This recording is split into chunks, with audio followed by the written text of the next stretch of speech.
رات کے وقت آئے. کعب بن اشرف اپنی بیوی کے ساتھ تھا. محمد نے آواز دی باہر آؤ، اور ان کا رضائی بھائی بھی ساتھ تھا، کعب کا رضائی بھائی. تو کعب بن اشرف کہنے لگا کہ باہر سے بلایا گیا. تو بی بی نے کہا کہ یہ آواز بڑی خطرناک لگ رہی ہے. یقطر منہ الدم، اس سے تو خون کے قطرے ٹپک رہے ہیں. اس نے کہا میں سردار آدمی اور سردار ڈرتا شرتا نہیں، میں جاؤں گا. محمد بن مسلمہ نے اپنے ساتھیوں کو کہا طریقہ یہ ہوگا، جب سردار آئے گا تو یہ خوشبو کا بڑا ذوق ہے اس کو، تو میں اس کے سر کے بالوں سے کسی طریقے سے پکڑوں گا اور تم نے ذبح کر دینا ہے. ٹھیک ہے. آیا وہ بار اور قال عمر نے کہا، یہ بھی ان کا ساتھی تھا محمد کا. تو محمد وہ جب آیا کعب بن اشرف تو انہوں نے کہا سردار جی آج خوشبو بڑی خوبصورت لگئی ہے، بڑی خوشبو ہے، اور ان لوگوں کو تھوڑا سا اوپر کرو تو اوپر چڑھ جاتی. انہوں نے کہا تجھے نہیں پتا کہ یہ خوشبو میں نے خاص کر اپنی بیویوں کے لیے رکھی، عورتوں کے لیے رکھی. اس نے کہا سردار جی ذرا سر آگے کرو میں سونگھ لوں. اجازت ہے، مجھے بڑی پسند ہے. اس نے سردار جی نے سر آگے کیا تو سردار جی کے بال بڑے تھے، محمد نے بالوں سے پکڑا اور پچھلوں کو اضربو ہو، اڑا دو اس کو. تو اسی طرح بالوں والا سر اس کے ہاتھ میں رہ گیا اور دھڑ پیچھے رہ گیا. اور جی آیا نبی کریم صلی اللہ علیہ وسلم کے پاس، وہاں پر آیا. ایک روایت میں یہ ہے کہ جب یہ صحابہ کا یہ اصحابہ اور یہ گروہ ایک مقام پر پہنچا مدینہ کے بالکل قریب، تو اس وقت انہوں نے نعرہ تکبیر لگایا. کبرا، نبی کریم صلی اللہ علیہ وسلم نماز پڑھ رہے تھے اور ان کے انتظار میں تھے کہ کیا کر کے آتے ہیں. تو آپ ان کے نعرہ تکبیر سے سمجھ گئے کہ کام بن گئی ہے، کام بن گیا. فحمد اللہ، نبی کریم علیہ السلام نے اللہ کی حمد بیان کی. اور دوسری روایت میں ہے کہ وہ خود پہنچے، اخبرو ہو، اللہ کے رسول کو خبر دی کہ ہم نے اس گستاخ کی گردن مار دی ہے. اس پہ اللہ کے رسول خوش ہوئے. تو اس سے کیا معلوم ہوتا ہے؟ گستاخ رسول کی سزا کیا ہے؟ کیا ہے؟ مذمتی قرارداد. گستاخ رسول کا علاج قتل. اسی طرح یہ ابو رافع یہ بھی یہودیوں کا سرغنہ اور بہت بڑا گستاخ.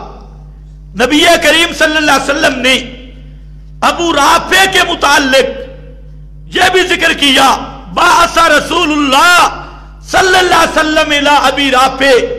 نبی کریم علیہ السلام نے صحابہ کو منتخب کیا اور فرمایا جاؤ اس گستاخ کا سر لاؤ. یہ باتیں میڈیا پہ کیوں نہیں آتی؟ یہ بخاری ہے، مسلم ہے، اور وہاں پر سوفر بیٹھ کے اور لبرل بیٹھ کے کہتے ہیں کوئی مسئلہ نہیں ہے، یہ اظہار رائے ہے.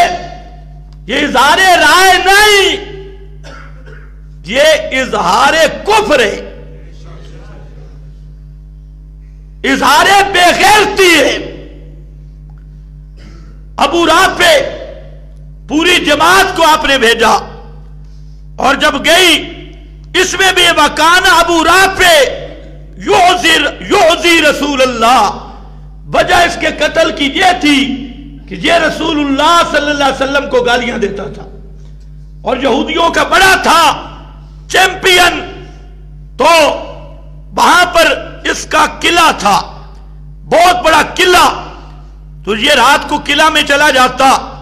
وہاں پر جو مجاہدین پہنچے، چند مجاہدین تھے، تو ایک مجاہد جس کا نام عبداللہ ابن عتیق ہے، اس نے کہا یار تم ادھر ٹھہر جاؤ، میں ذرا کوشش کرتا ہوں قلعے میں داخل ہونے کی، مغرب کا وقت ہونے والا تھا۔ تو یہ ایسا ایسا قلعے کے دروازے کے اندر آ کے بیٹھ گئے اور ایسی ہیئت بنائی، اوپر چادر کر لی کہ کوئی سمجھے قضاء حاجت پہ بیٹھی۔ تو وہ جو دروازے پہ دربان تھا اس نے سمجھا کوئی اپنا آدمی ہے اور یہ قضاء حاجت کے لیے بیٹھا ہے، اور یہ بھی اللہ کی شان کہ اس دن وہ لیٹ بھی ہو گئے تھے، ان کا گدھا گم ہو گیا تھا، اس کو تلاش کر رہے تھے۔ تو خیر عبداللہ کہتے ہیں کہ بواب اور دربان نے مجھے آواز دی، او اللہ کے بندے آ جاؤ۔ اس نے کہا جی میں بالکل آ گیا، نام آ گیا۔ کہتے ایسا میں اندر داخل ہوا اور اندر ایک جگہ تھی اس پہ چھپ کر بیٹھ گیا۔ اس نے سمجھا جی اوپر چلا گیا۔ وہ جو بواب تھا اس نے دروازے بند کیے، چابیاں ایک طرف رکھ دی، میں نے وہ چابیاں اٹھائی، جب وہ چلا گیا۔ اور وہ جو ابو رافع تھا اس کی رات کو محفل جمتی تھی، بڑے لوگ اس کے پاس ہوتے بیٹھک پر، تو کہتا ہے کہ میں داخل ہوا، ایک ایک دروازے کو بند کرتا گیا، اوپر چڑھتا گیا، جہاں تک کہ ابو رافع کے کمرے میں داخل ہو گیا۔ جب وہاں داخل ہوا، اب سناٹا تھا، رات کا پچھلا پہر تھا، اب اندھیرا تھا کمرے میں، میں دیکھ نہیں رہا تھا کہ ابو رافع کہاں ہے۔ تمہارے پیر تو ہر چیز دیکھ لیتی۔ یہ عبداللہ ابن عتیق تھا، کہتے ہیں میں نے آواز دی جا ابا رافع، او ابو رافع۔ وہ اٹھا اور کہتے کون ہے اس وقت؟ کہتے میرا نشانہ بن گیا۔ جب بولا نا کون ہے تو میں نے رکھی تلوار، صحیح کر کے رگڑا دیا، لیکن دل مطمئن نہیں ہوا۔ میں باہر نکل گیا کمرے سے، وہ چیخنے لگ گیا، اس کی بیوی چیخنے لگ گئی۔ تو میں پھر آواز بدل کے آیا، میں نے کہا اللہ خیر کرے، کیا ہو گیا سردار؟